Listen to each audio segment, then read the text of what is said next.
Siemanko, dziś wprawdzie pogoda taka smutna i szara, ale auto białe i wesołe. Znaczy wiecie, no nie chodzi mi o to, że auto od razu wygląda jak New Beetle i jest uśmiechnięte. Tutaj raczej wizualnie jest takie, no wyzywające, raczej agresywne, wulgarne, ale patrząc z perspektywy na przykład takiego gościa jak ja, który dzisiaj siądzie tutaj za kierownicą, no to jest wesoło. Taki kabriolet z V8 wolno ssącą pod maską, napędem na tył, ponad 350 koni mechanicznych.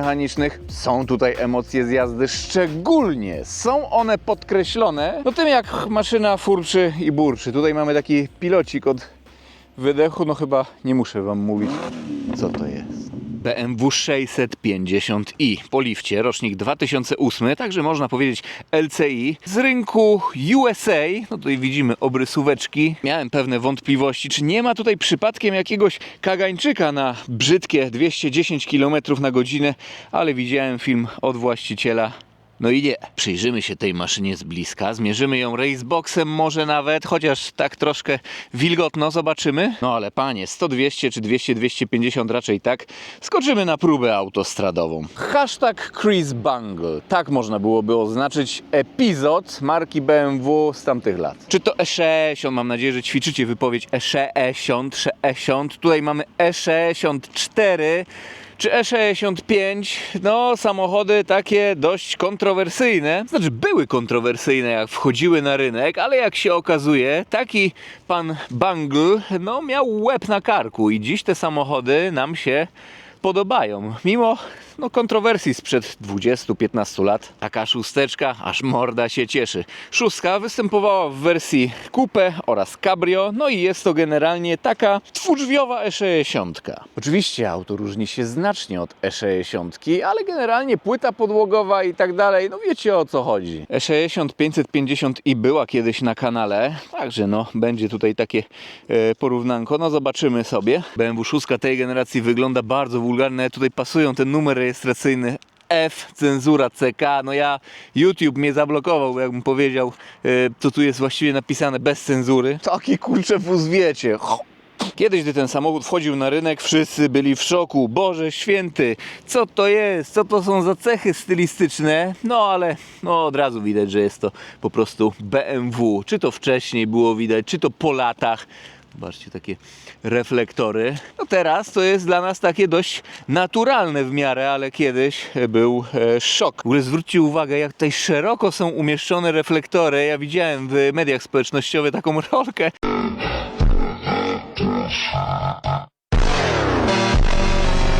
Ja mam takie specyficzne poczucie humoru chyba. Linia boczna też bez żadnej skazy. Później otworzymy sobie dach, ale na razie chciałem wam ją pokazać właśnie z nałożonym dachem, ponieważ tutaj, proszę bardzo, to nie jest też wszystko takie oczywiste, że tutaj prosto by nam szła szyba. Tutaj mamy okienko, które się otwiera, jest ono szklane. Jak się okazuje, jest to okienko soundcheckowe. Później wam zademonstruję, o co tutaj chodzi. Gdy przyjrzymy się szóstce tak z bliska, przyjrzymy się detalom, no to dostrzeżemy, że tutaj projektanci naprawdę mieli co robić, nawet jeśli chodzi o detale. Tak ciekawie jest to auto zaprojektowane. Mógłbym tutaj pół dnia chodzić wokół i po prostu się przyglądać i zastanawiać. Na przykład ta klapa. Zwróćcie uwagę, jakie tutaj jest takie przecięcie, które idzie przez cały samochód aż do przodu. Samochód nie samochód, ale morda mi już cierpnie po prostu z zimna. Tutaj jakby takie ścięty jest reflektor.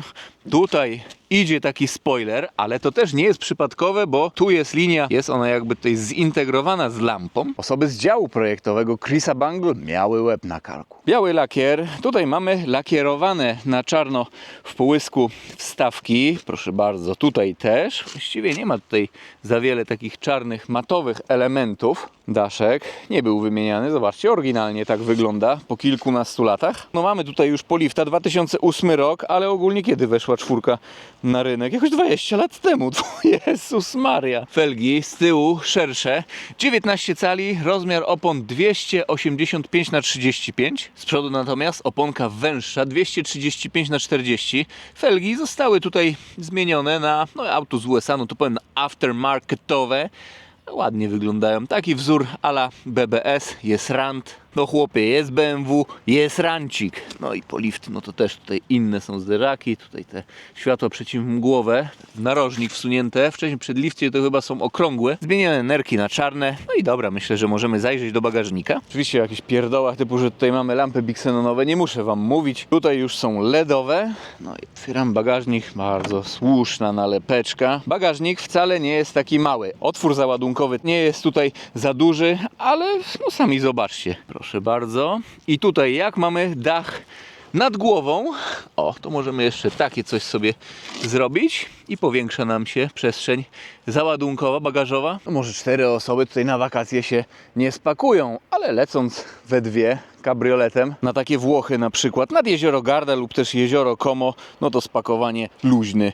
Kazio, wiotki Kazio. Dźwięk otwierania i zamykania drzwi.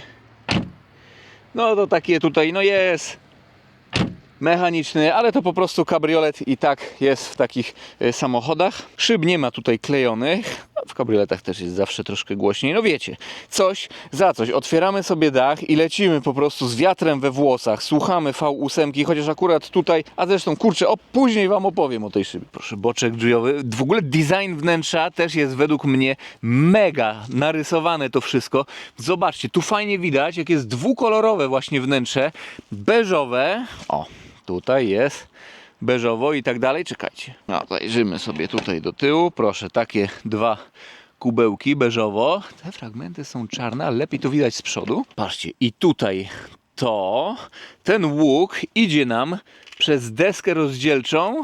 Jest tutaj kontynuacja aż na drzwiach kierowcy. Drzwi kierowcy tak szybko, no tutaj miękko, cały ten element jest miękki, w ogóle jest to jeden element. Tutaj schoweczki flokowane. Tutaj już skóra. Naprawdę super. No i jeszcze tutaj ta centralna część, dekor. To jest zupełnie inaczej wszystko zarysowane niż w E60. Takie same but different. Niby E60 dwudrzwiowa, a w zasadzie wszystko tu jest inne. Nawet zewnętrzne elementy. Okej, aluminiowa było E60, ale tutaj jest aluminium. Są plastikowe też elementy na zewnątrz. W ogóle tak tutaj mieści się prawie 2-metrowy petrolhead. No wybaczcie, ja już tutaj do tyłu za sobą siadał nie będę. Ktoś bez nóg by się tutaj zmieścił, ale z przodu wszystko ok. Miejsce nad głową, miejsce na kolana, pozycja za kierownicą. Czy ktoś będzie wyższy czy niższy, znajdzie poprawną bez problemu. Kierownica trójramienna, bardzo gruby wieniec. Z tego co widzę, była ona obszyta, M-kowe barwy. Tutaj bicepsy, fajnie leży w dłoni. Nie jest ani za mała, ani za duża. Mamy tutaj manetki, pyk, pyk, ponieważ jest tutaj sportowa skrzynia biegów ZF6 HP. Proszę, tutaj przycisk Sport. Oj, gdybyśmy tutaj XHP program wgrali Stage 3, naprawdę ta skrzynia świetnie daje radę. Nawet jak mamy 2025 rok, no to nie ma wstydu. Jest po prostu potrafi być szybka bardzo, a tak jest po prostu normalna taka. Jest spoko. Klima dwustrefowa, automatyczna, no tutaj w Fahrenheitach. Tutaj coś jest? Nie ma. Tutaj jest po prostu taki dekor, drewno. Tutaj otwieranie i zamykanie dachu, DTC. Kieptacka. Ten dekor drewniany idzie sobie tutaj. To jest wszystko obszyte w skórze. Skóry, ja pierniczę. Wszędzie tutaj są prawie skóry. No i tutaj taki schowek. Tutaj jeszcze regulacja do góry i w dół. Deska rozdzielcza. Oczywiście nawet tutaj jest miękka. Wszędzie jest miękko. Ok. Head-upik. No tutaj nam zaburza troszeczkę linię tego całego projektu, ale head-up. Tutaj jeszcze zajrzymy. Sołek miękko opada, jest flokowany, wszystko ok. Z tego co widzę, są wentylowane i tam jest zmieniarka płyt. Palimy maszynę. Liczniki akurat tutaj widzę zostały wymienione na europejskie, żeby kilometry na godzinę były i są ala M-kowe, także białe podświetlenie. Tutaj emeczka, nie ma tu ekonomizera, temperatura oleju w stopniach Celsjusza. No i po środku taki podświetlony na bursztynowo ekranik komputera pokładowego. Prosto. Manetki, tu komputer pokładowy, tutaj czek, tutaj specyficznie chodzą te manetki, wracają. No ale tak po prostu jest w BM-ach z tych lat, proszę bardzo.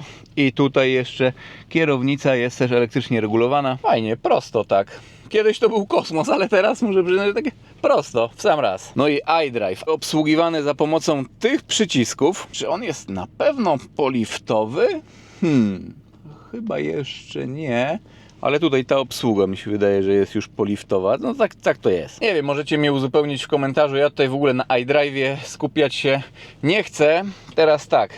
Zobaczcie sobie na ten panel. Tutaj oczywiście możemy wszystkie szyby sobie w dół od razu opuścić, ale gdy wciśniemy ten przycisk i to, bo się podświetliło, no to patrzcie. Pyk. No ja pierniczę, świetny bajer przecież. I ciepło w aucie i nie szumi nam tutaj nic.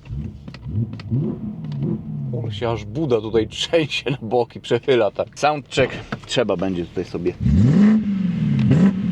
oczywiście zrobić. Wciskamy. Wszystko oczywiście elektrycznie i nawet do kilkudziesięciu kilometrów na godzinę możemy jechać, by sobie rozłożyć albo złożyć dach. No i teraz gasimy, zaglądamy pod maskę. Jak jacht, taka motorowa jakby na kołach, którą możemy poruszać się nie po Odrze, tutaj w Szczecinie, tylko po drogach. Otwieramy. Wolno ssące V8 i to nie małe. Oznaczenie silnika N62B48B. 4,8 litra pojemność, moc 367 koni mechanicznych, moment obrotowy prawie 500 Nm, 490. Długość tego auta 4,8 metra, masa ponad 1900 kg. Także ten silnik wydaje się tutaj, myślę, taki bardzo spoko, ale w tych szóstkach mogliśmy jeszcze spotkać co? 635D, no to 3-litrowy turbo diesel. 630i to taka bazowa benzyna. Były 645i, no to przedlifty, no to polift, no tutaj 650i właśnie. V10 była, M6, kiedyś przejechałem się takim samochodem. Naprawdę grubas. Ten wóz nie jest na sprzedaż, ale jeśli kupujemy taki samochód, tutaj rozmawiałem z właścicielem, no to uszczelniacze zaworowe czasami mogą być do zrobienia. Czasami może być do wymiany, idzie tutaj taka rurka między głowicami i po prostu jej jakby ulokowanie no z biegiem czasu robi się takie, że wycieka płyn chłodniczy, delikatnie poci się po prostu. Ale wiecie, to takie rzeczy, które robi się raz i lata później, nie wiem, 100, 150, 200 tysięcy kilometrów nawet. Właściciel ten samochód ma już kilka lat, jest zadowolony z niego. Nie psuje mu się, właściciela pozdrawiamy oczywiście serdecznie. To nie jedyne jego BMW. W ogóle tak sobie zajrzałem, zużycie paliwa. Ta V8 wcale nie jest aż tak paliwożerna.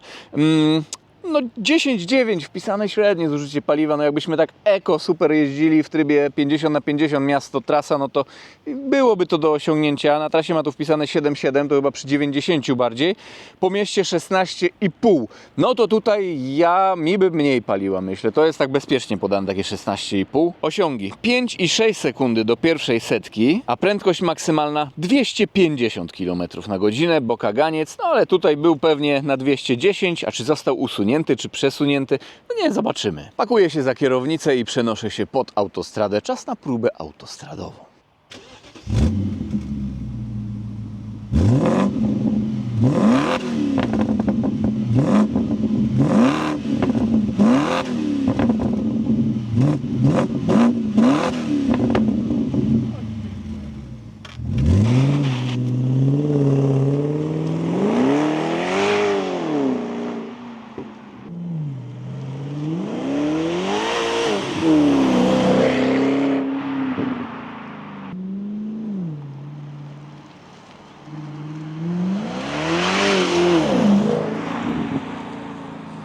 Oj, maszyna jak najbardziej furczy i burczy. W ogóle tutaj jechałem sobie 50-100 km na godzinę przez niemieckie wioski i krajówki. I średnie zużycie paliwa, jadąc tak po prostu przepisowo, ale bez eco-drivingu, 9,2 litra na 100 km.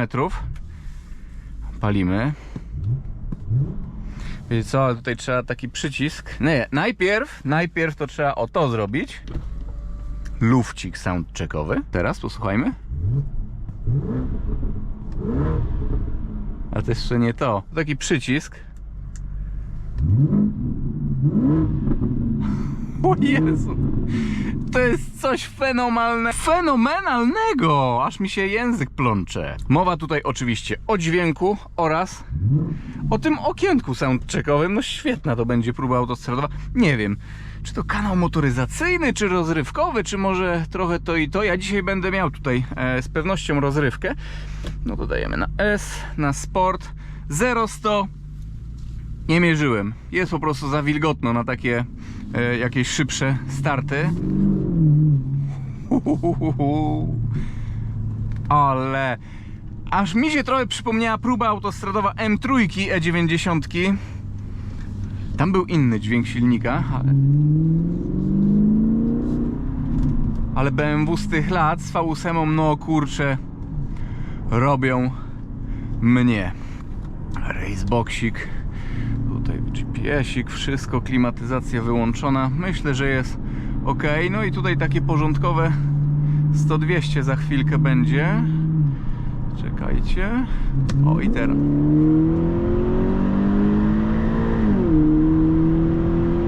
No i ten wóz się zbiera.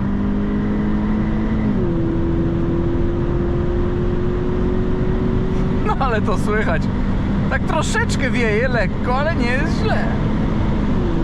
14,09. No i widzicie, kagańczyka do 210 nie ma tutaj. Powiem tak, mi się wydaje, żeby szybciej jeszcze ten samochód zrobił 100-200. O, gdyby tutaj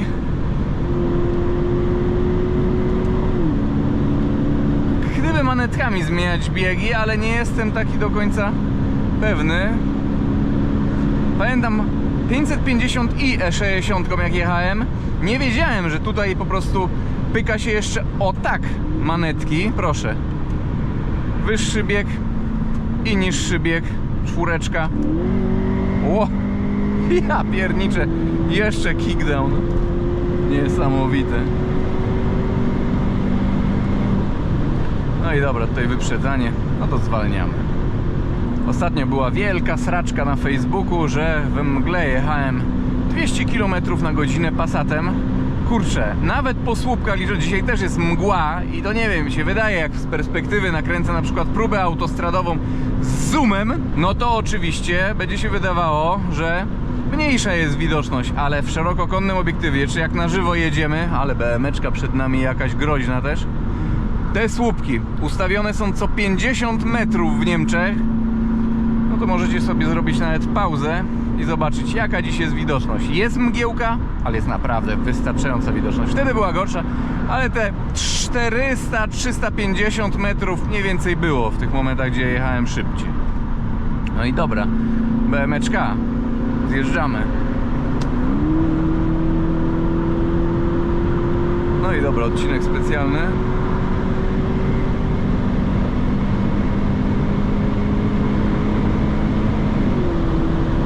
I tutaj 200-250 chyba będzie pomiar. Na początku pod górkę, teraz jakby lekko z górki.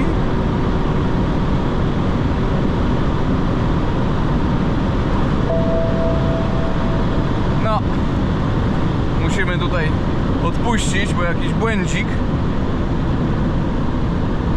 Nie, muszę zobaczyć, o co tutaj chodzi, bo coś tam wyskoczyło. Ale nie będziemy już chyba dalej mierzyć go. 244 km na godzinę według GPS-u było. Ale kurczę, tak jakby tutaj był już na ten kagańczyk, nie? Także no, nie będziemy tutaj, nie, wiecie, nie mój samochód, ja go nie znam. Jakiś błąd tutaj wyskoczył. Ale tutaj jakoś go już nie ma. Ale to jest... Aż tu strach tepnąć by było. Kurczę, od razu byśmy spina.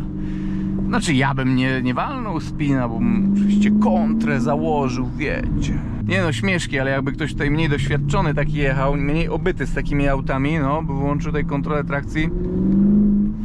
Dobra, wiecie co? Jeszcze soundcheck sobie zrobimy. Ale... ja tutaj otworzę dach. Można sobie powoli jechać. Takie 20 km na godzinę. No i dobra. Jedyneczka. Ojej. No i to jest właśnie życie. To jest, moi mili, właśnie życie. Ja pierniczę.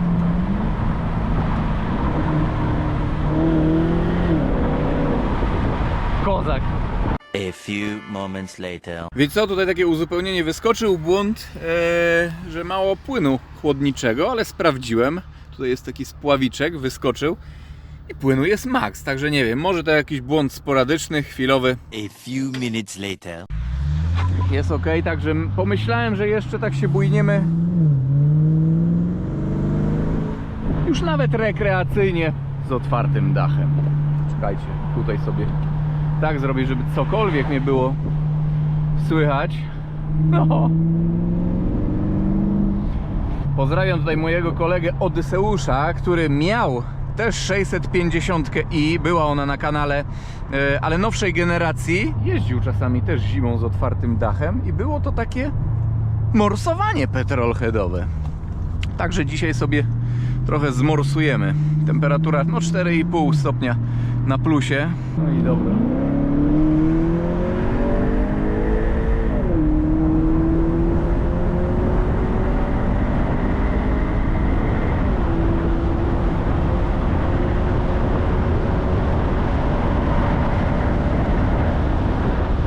I odpuszczamy. Ja pierniczę. No, to jest grubo. Jakiegoś rekordu myślę już nie pobijemy. Jadąc bez dachu, bo to gorsze opory, znaczy większe opory. No zobaczcie. 2 paczki bez dachu. Może jeszcze troszeczkę szybciej zaraz pojedziemy. Ale nie cisnę do dechy, żebyście nie mówili, że o, to BMW moje tam Opel Insignia szybszy jest. Nie jest. Dobra, tutaj jeszcze sobie tak porządkowo depniemy. Ale nie będziemy chyba cisnąć do dechy już. No ale się wkręca.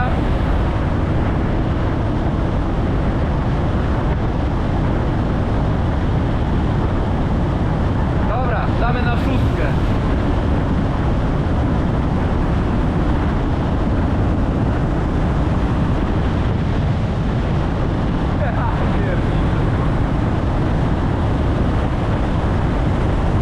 Dobra. No, starczy.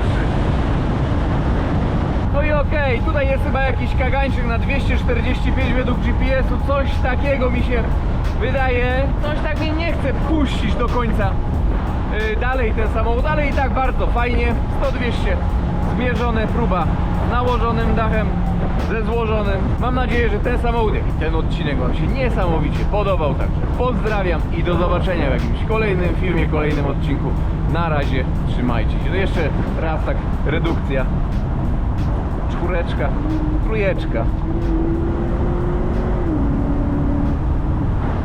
Coś pięknego.